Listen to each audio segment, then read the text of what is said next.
Also joining us is Jagdis Pandya. Pandya is Center of Excellence for Blockchain in Malaysia. So he joined us, and it's like he's having some issues with his connection, so he will join us along the line. So let's get started. So this program is proudly sponsored by MTech, Project Hybrid, and Hotcoin. And I'm the moderator, Lee, the CEO of CoinNewsExtra. So today we'll be looking at insight on the state of DeFi. So Morgan, let's be discussing before Jagdish joins us. Looking at DeFi, it is a buzzword in the crypto space right now. How does it function? So when we are talking about DeFi, we know that it is a decentralized finance, and there is also centralized finance, and most people know how centralized finance works and functions. How does DeFi function? I think from a big picture perspective, DeFi is basically a component of blockchain, yeah. And whatever we have today in a centralized kind of finance world in banking, we are using blockchain to decentralize this finance. So think from financial instruments like savings, loans, trading, or insurance, right?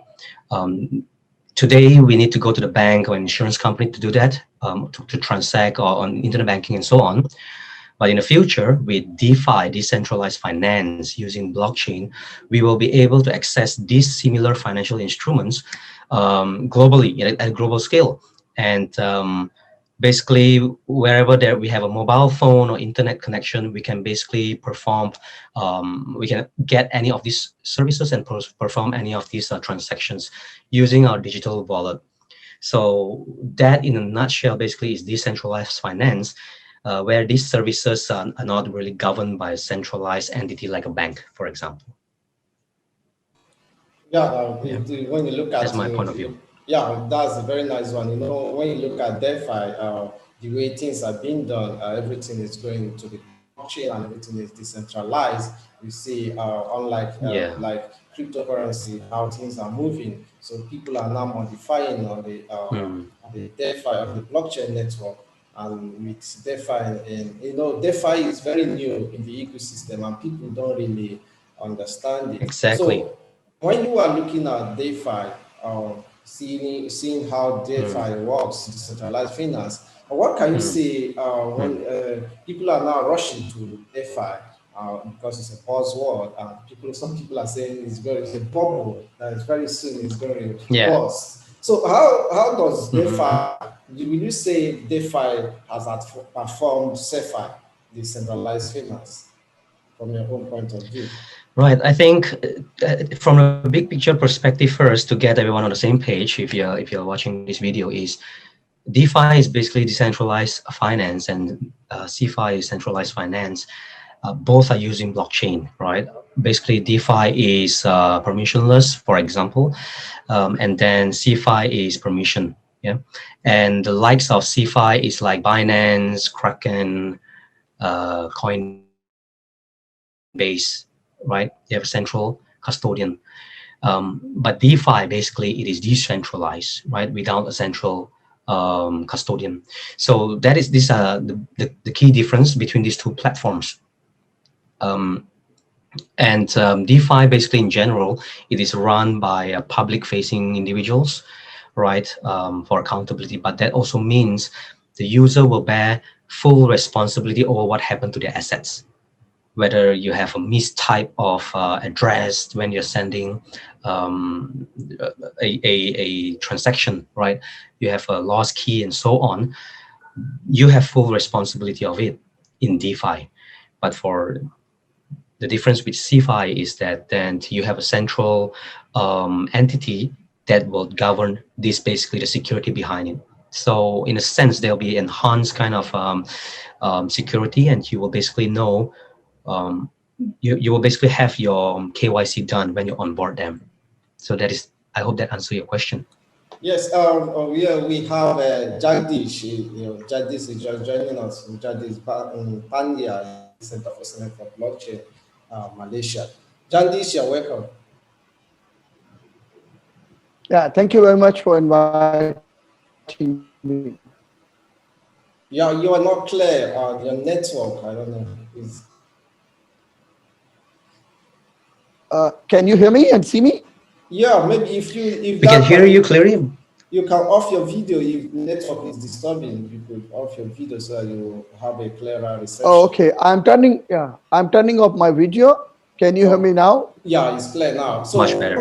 we are looking at the insight on the state of blockchain, and we have already proceeded. But we want to take. I have to go back to get your opinion here. Um, DeFi is a buzzword in the crypto space right now. From your own point of view, well, how do you understand how DeFi function? Jagdish. Oh, great. So I believe that DeFi is an umbrella term for a variety of financial application in cryptocurrency or blockchain, which is geared towards disrupting financial intermediaries. So as you see in C5 or centralized finance, there are many intermediaries, whereas DeFi works toward killing or eliminating all the intermediaries. Now, when we say intermediaries, we require these third parties for three reasons. First is for the trust. For example, we trust bank. So bank brings a layer of trust because that's an institution which is regulated by some central financial institution approved by the government. Second, that gives us a transaction record, which is maybe on your internet based ledger on the bank account or transactions shared between two banks. So that gives you the transaction ledgers. And also it gives you a specific period of time for making the transaction. So these are the three things that we are looking forward doing in CeFi. Whereas now in DeFi, the bank is eliminated. So it can be like I can send $1 million to you without involving any intermediary. Transaction is done through a server, and the timestamp which we are going to have is more more faster than the centralized finance. So I believe that DeFi is going to disrupt a lot of things in the banking and finance industry. Interesting. Seeing as how DeFi, people are rushing to DeFi, and most people are believing that is going to is like a bubble that is going to burst very soon. So, and you know the young nature of the blockchain itself. Talk more of the DeFi. Will you say for the little time that DeFi have been in existence, will you say DeFi has done or it has performed safer decentralized finance? Yeah, can you repeat it again? Yeah, I said seeing the way DeFi Yeah, please repeat it. Yeah. that's what I'm saying. Seeing the way DeFi has really performed, and people are rushing into DeFi. So, will you say in the short time that DeFi has been in existence, that it has really outperformed decentralized finance, which is safer? Okay, so DeFi as a platform has emerged during the COVID-19 time, and more people are jumping towards, DeFi. It has exploded during COVID-19 crisis, and loans on such platform has been rising, which has been sevenfold, and that's what you consider as a DeFi pulse or DeFi has been rising.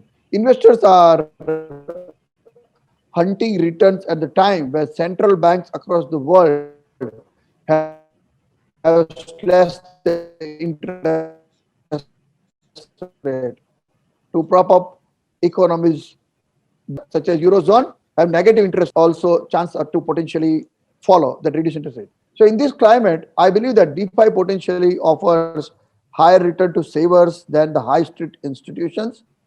For example, Compound, which have been offering annual interest rate of 6.75%, who have saved with the stable coin Tether, which is USDT.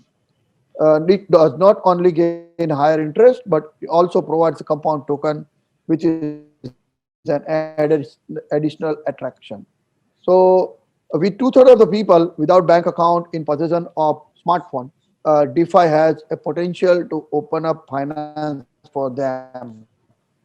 And even in your country, like Nigeria and the Africa zone, there are many unbanked people. So I believe that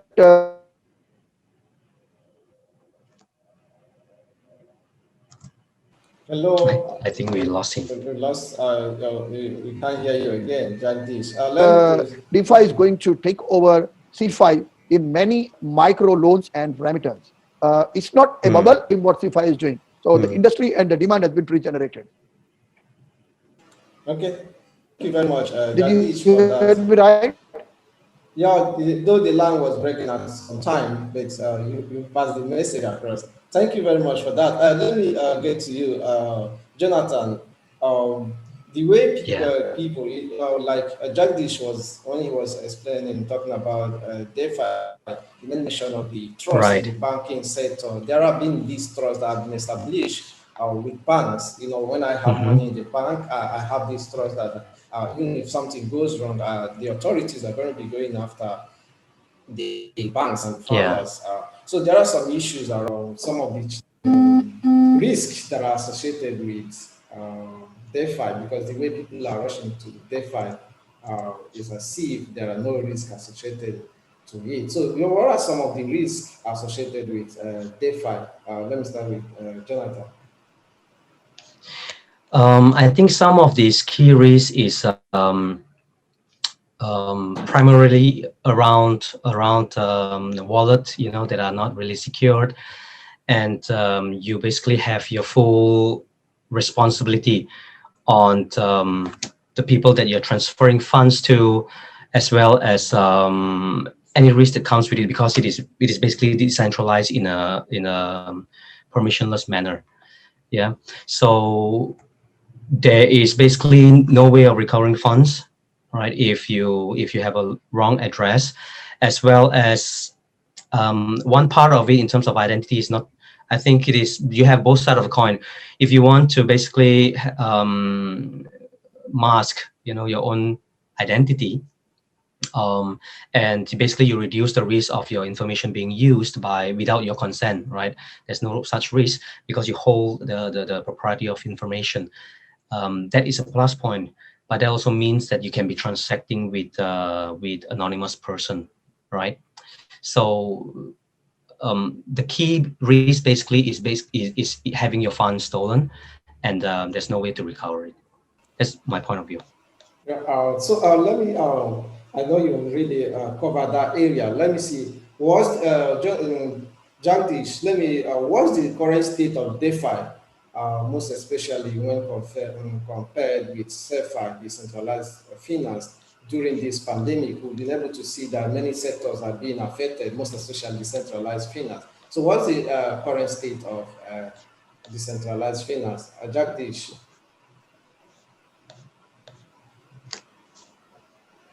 are you still with us?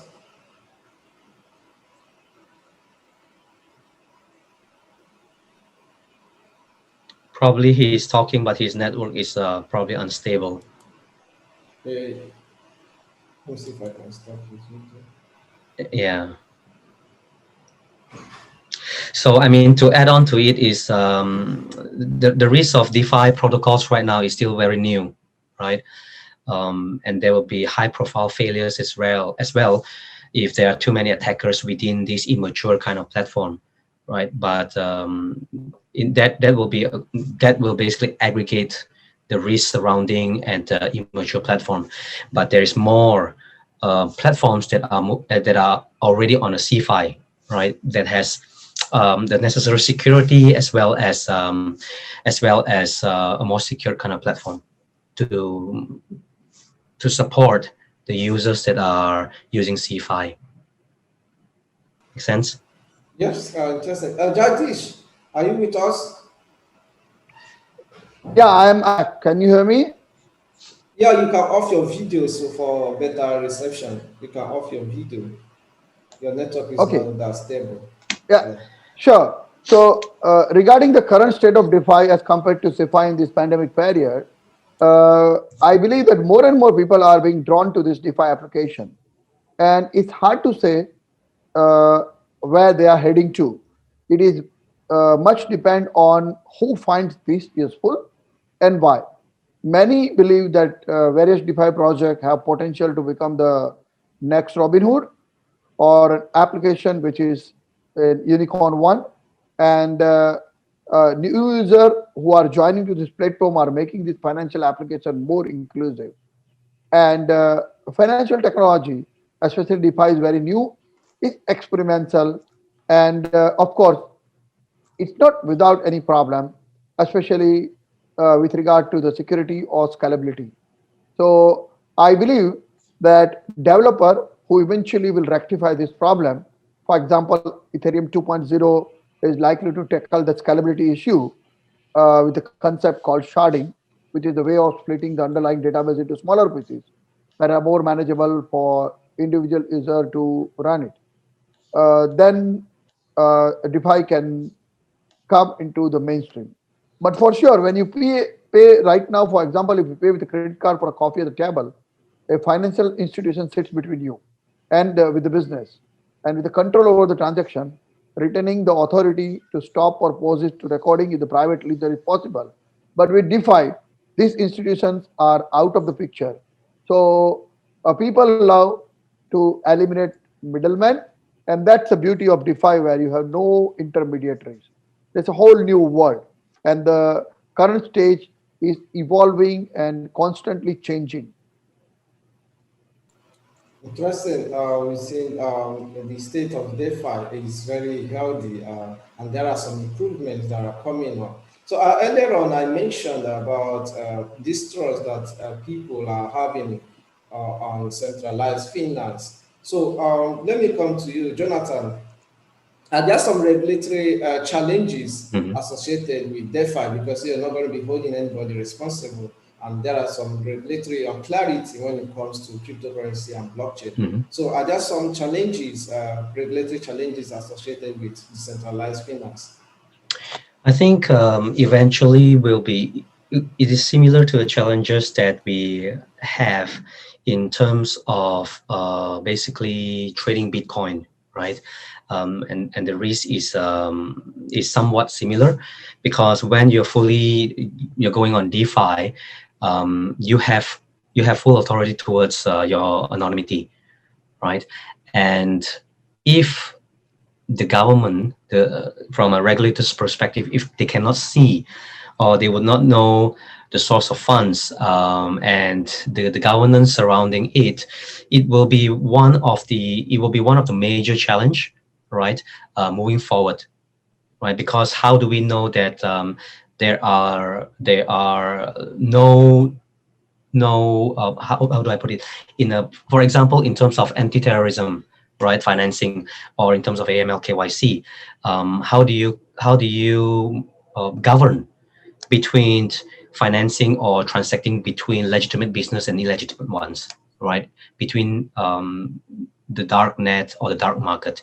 So this will be some of the key challenges that I foresee, right, that needs to be probably addressed, or it will eventually evolve with DeFi. And hence, that is why I think it explains that there are more CeFi platforms right now that outnumber DeFi from that perspective. Interesting. That's very much interesting because it has really been a challenge.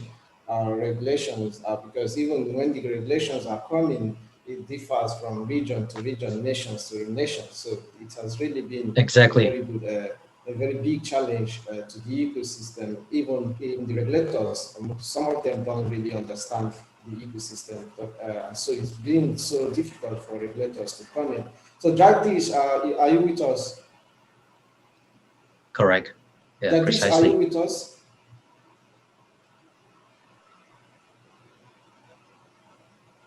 It's like he's not with us. Because I was trying to see if I'll get his opinion on that and when it comes to regulations. Probably when he comes back, you can continue and get So we his are, opinion. yeah, we are rounding up. So we are rounding up. That's what I'm saying. So, Jagdish, are you with us? There you go. Yeah.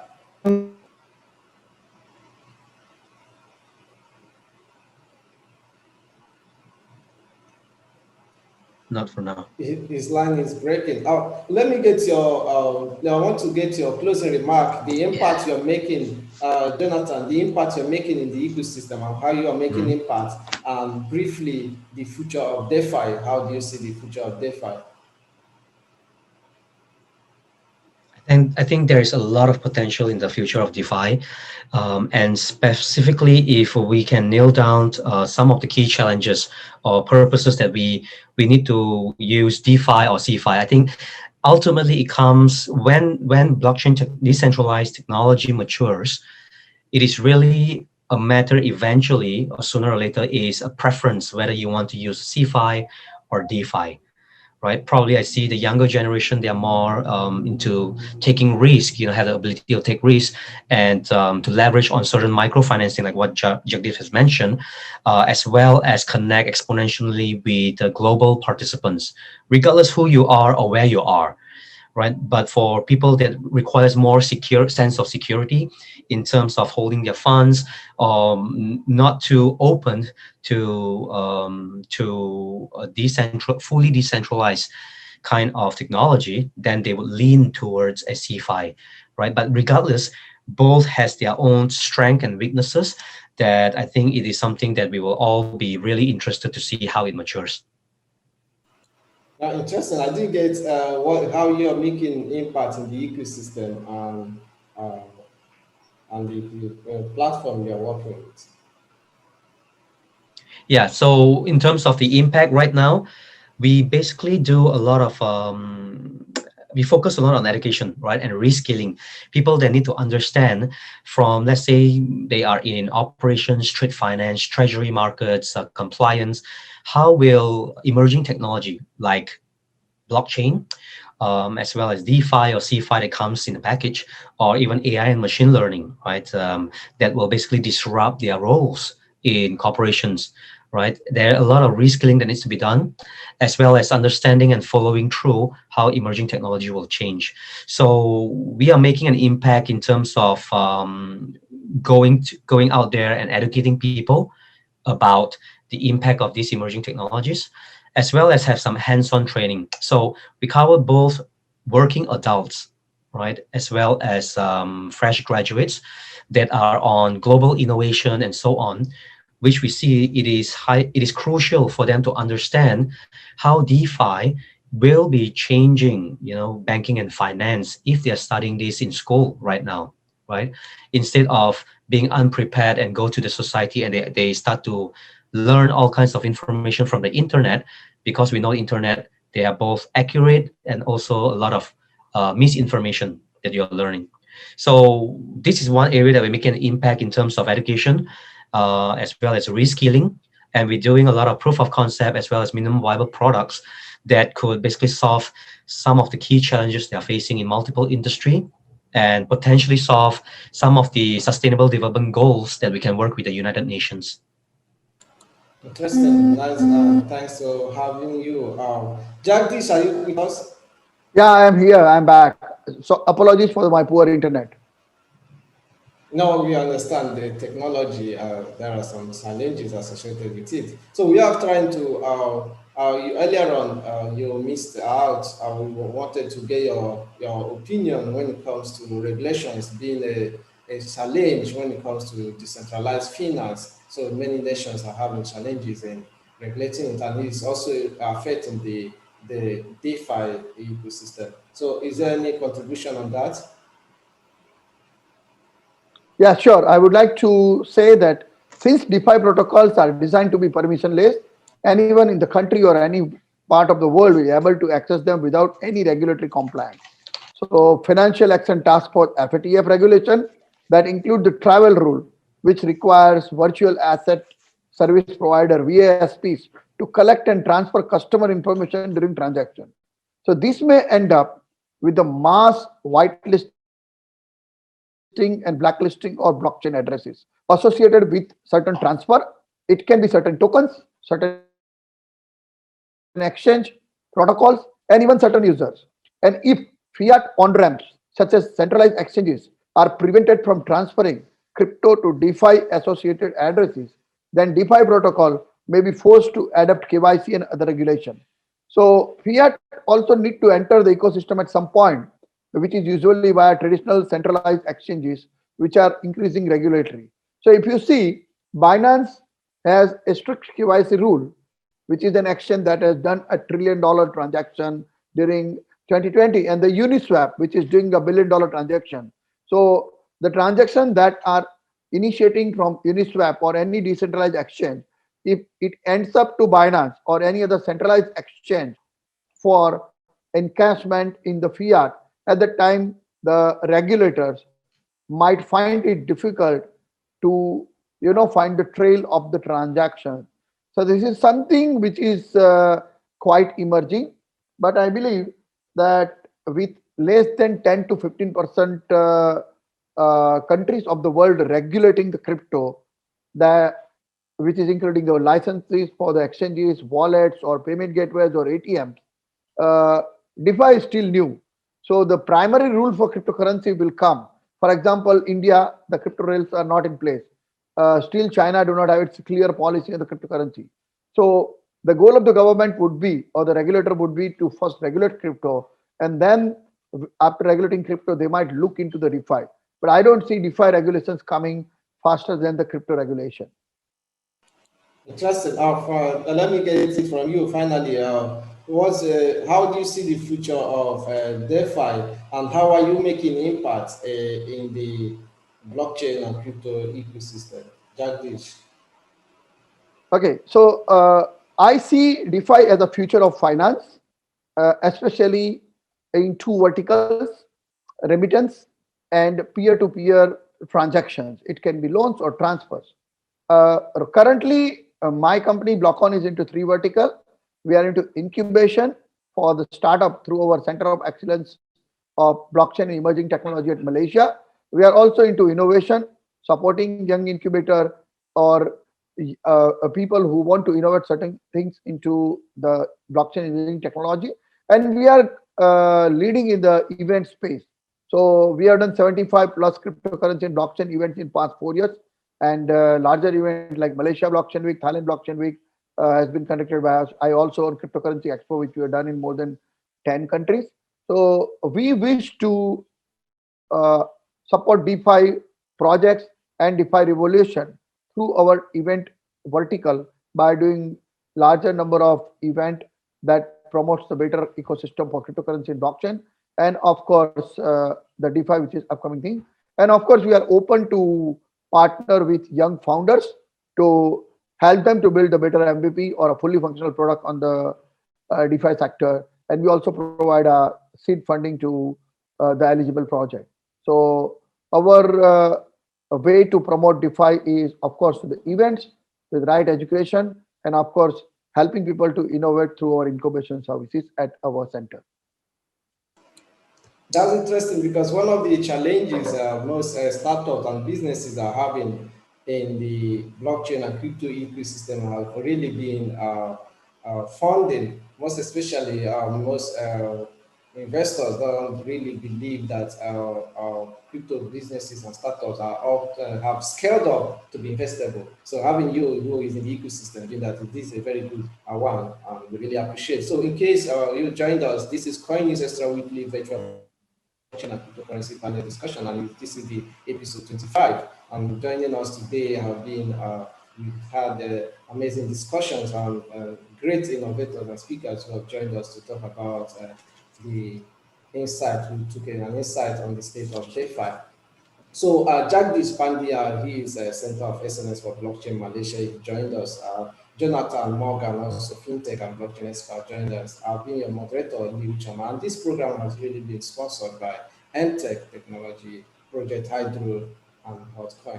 So thank you very much, our viewers who took our time to join us. We really appreciate it. Thank you for our amazing panelists who joined us, and we had an interesting discussion. Thank you, Jagdis Pandya, for joining us.